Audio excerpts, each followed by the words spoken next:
Menjuah-juah, selamat pagi, salam kepada kita semua, jemaat yang kami kasihi, khususnya jemaat GBKP Klasis Jakarta, Kalimantan. Sebelum kita memulai segala aktivitas kita sepanjang hari ini, kami mengundang kita untuk bersama-sama mendengarkan firman Tuhan terlebih dahulu dalam sapaan teduh pada pagi hari ini. Sebelum kita membaca dan merenungkan firman Tuhan, mari kita bersatu di dalam doa. Kita berdoa. Tuhan Allah Bapa yang berada dalam surga, terima kasih Tuhan atas penyertaan-Mu dalam istirahat kami, dan pada pagi hari ini di dalam kasih dan setia Tuhan, kami boleh menghirup udara yang segar, kami boleh merasakan kasih Tuhan senantiasa beserta dengan kami. Sebelum kami memulai segala aktivitas kami sepanjang hari ini, kami mau datang ke hadapan-Mu, kami mau mendengarkan firman-Mu. Biarlah Roh-Mu yang kudus menguasai hati dan pikiran kami, memimpin kami ke dalam kebenaran firman-Mu, agar firman Tuhan boleh menjadi pegangan kami di dalam kami menjalani kehidupan kami. Tuhan kiranya menuntun dan memimpin hamba-Mu, agar hamba boleh memberitakan kebenaran firman-Mu seturut dengan kehendak-Mu. Berfirmanlah ya Tuhan, kami siap mendengarkannya. Di dalam nama Yesus kami sudah berdoa dan bersyukur. Haleluya, haleluya, amin. Bapak Ibu, saudara-saudara yang dikasihi oleh Tuhan, firman Tuhan yang menjadi sapaan teduh kita pagi hari ini diambil dari Efesus pasal 4 ayat 11. Demikianlah firman Tuhan. Dan ialah yang memberikan baik rasul-rasul maupun nabi-nabi, baik pemberita-pemberita Injil maupun gembala-gembala dan pengajar-pengajar. Bapak Ibu, saudara-saudara yang terkasih, jemaat sebagai tubuh Kristus harus dipelihara supaya dapat menjalankan tugas panggilannya di tengah-tengah dunia ini. Bahkan kepada setiap anggota dari tubuh Kristus itu, Allah mengaruniakan pemberian-pemberian khusus supaya antara satu anggota dan anggota yang lain boleh saling melengkapi, boleh saling meneguhkan, supaya semua boleh mengambil bagian dalam berbagai-bagai tugas pelayanan. Demikian juga di tengah-tengah jemaat itu Allah memberikan karunia pelayanan kepada orang-orang tertentu untuk tugas tertentu bagi pembangunan dan pemeliharaan jemaat itu, seperti yang dikatakan di dalam nas firman Tuhan yang telah kami bacakan, ya. Dan ialah yang memberikan baik rasul-rasul maupun nabi-nabi, baik pemberita-pemberita Injil maupun gembala-gembala dan pengajar-pengajar. Jadi Tuhan memberikan di tengah-tengah jemaat itu karunia pelayanan sebagai rasul, sebagai nabi, sebagai pemberita Injil, sebagai gembala dan pengajar, ya.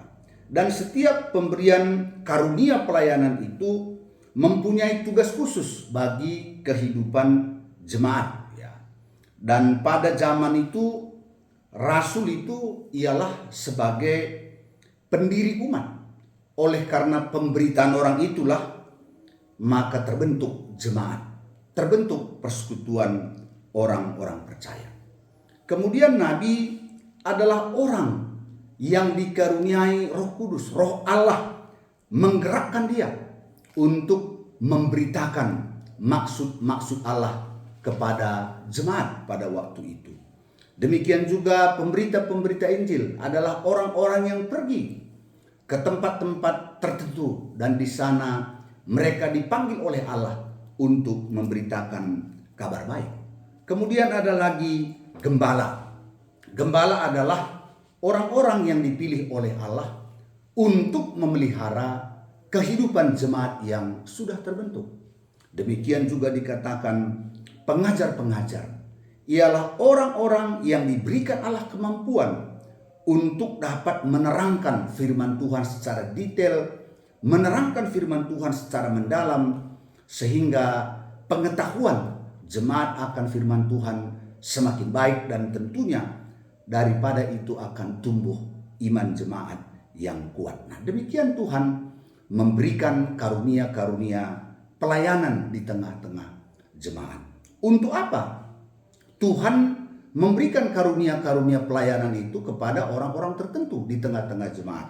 Di dalam ayat 12 dikatakan untuk memperlengkapi orang-orang kudus bagi pekerjaan pelayanan, bagi pembangunan tubuh Kristus. Jadi jelas bahwa Allah mengaruniakan karunia pelayanan kepada orang-orang tertentu di tengah-tengah jemaat itu supaya mereka memperlengkapi jemaat, orang-orang kudus, supaya jemaat dapat melakukan pekerjaan pelayanan di tengah-tengah kehidupannya. Demikian juga bagi pembangunan tubuh Kristus, supaya persekutuan jemaat itu menjadi sehat dan dapat melakukan tugas panggilannya di tengah-tengah kehidupannya, di tengah-tengah di mana dia ditempatkan oleh Tuhan. Nah, oleh karenanya Bapak Ibu Saudara-saudara yang dikasihi oleh Tuhan, apa yang bisa kita renungkan dari firman Tuhan pada pagi hari ini? Yang pertama, bahwa mengingatkan kita karunia pelayanan di tengah-tengah gereja kita yang sekarang dikenal dengan pelayan khusus, ya, bisa sebagai pendeta, bisa pertua, bisa diakan, atau juga mungkin pengurus-pengurus yang telah dipilih ditetapkan untuk mengurus dan melayani di tengah-tengah jemaat. Dan kepada mereka inilah Tuhan memberikan karunia pelayanan. Jadi bukan jabatan, melainkan diberikan kepada pelayan-pelayan khusus itu karunia pelayanan itu. Karunia apa? Karunia rasul untuk memberitakan Injil dan mendirikan jemaat. Ada juga yang diberikan karunia nabi sehingga dia dapat menyampaikan kehendak Allah lewat firman Tuhan yang mungkin tersembunyi bagi jemaat pada umumnya. Ada juga pemberita Injil yang memang diutus pergi ke daerah-daerah tertentu supaya di sana dikabarkan kabar baik dan orang-orang menerima kabar baik itu. Ada juga karunia gembala. Dia dipakai oleh Tuhan untuk memelihara kehidupan jemaat. Dan juga ada karunia pengajar sebagai guru yang mampu mendalami firman Tuhan kemudian mengajarkannya kepada jemaat. Namun tentu karunia-karunia pelayanan ini jelas sering bukan hanya diberikan kepada pelayan-pelayan khusus seperti yang kami sampaikan tadi, melainkan Allah juga bisa memberikan kepada jemaat, kepada orang-orang tertentu karunia-karunia pelayanan ini untuk sama-sama dengan pelayan khusus melakukan tugas pelayanan di tengah-tengah jemaat. Untuk apa Tuhan memberikan karunia pelayanan itu?